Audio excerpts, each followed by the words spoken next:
him warm, or I can bring him cold.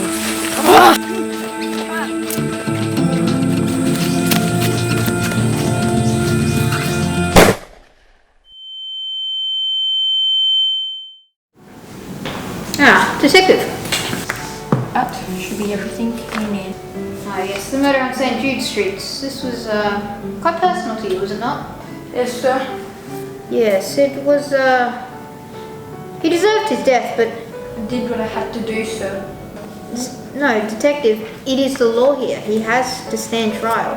Sir, again, I did what I had to do. I'm gonna leave you off the hook this time, but you know, one of these days, those people in the courthouse are gonna catch you out of line. They're not as forgiving as I am. Oh, it's not that day, sir. Good day.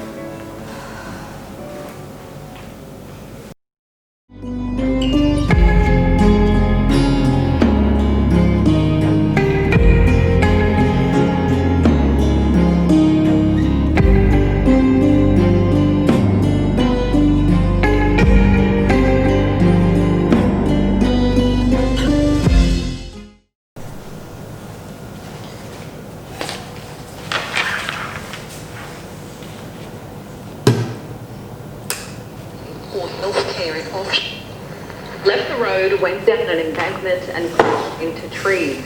He died at the scene.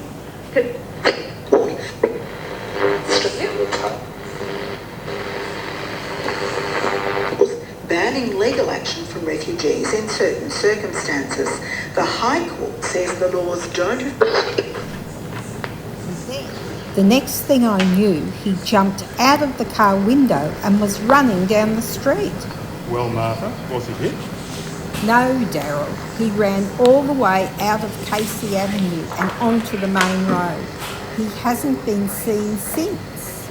Martha, I sure do hope they find him. Yes, I am sure the owners miss their dog. And in other news, this night there was a fatal speech given inside the hall of the convention centre. Professor Peter Brookman was killed during his speech on a cure for a highly contagious and fatal virus. According to witnesses, Professor Peter Brookman had walked up to the stage and was preparing his speech when the lights went out. There was a scream, and when the lights were fixed, Professor Brookman was dead. Police are investigating the scene to find the killer.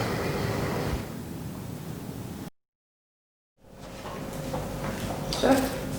Ah, detective, please take a seat. Now, do you know why you were called to my office? No, sir. Well, detective, last night there was a murder at the convention centre. Yes, assassinations are likely to happen there, sir.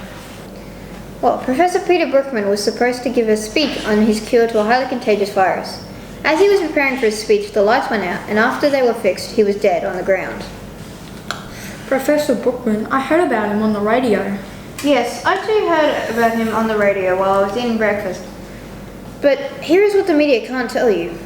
The professor brought his only cure on stage with him, a cocky move, and when he died the cure was missing too. There were 15 people there that night, and only 11 of them can be guaranteed as innocent. Is this confidential? Yes. Then how are you allowed to tell me? Because I'm assigning you to this case.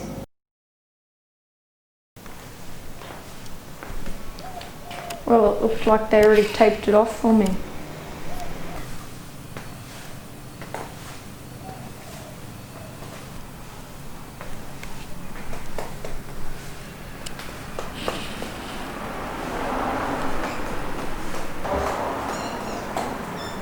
Looks like Professor died behind the lectern, maybe shot in the head. A napkin full of his blood can be used as evidence. The first suspect was handing out food by the door, maybe leading for an easy escape. The second suspect was sitting over there. This napkin can provide as evidence for interrogation. The third suspect was sitting right next to the second suspect. A piece of his jacket can maybe be used as evidence. And the fourth suspect, a pencil, can be used to find his fingerprints. Looks like it's time to interrogate.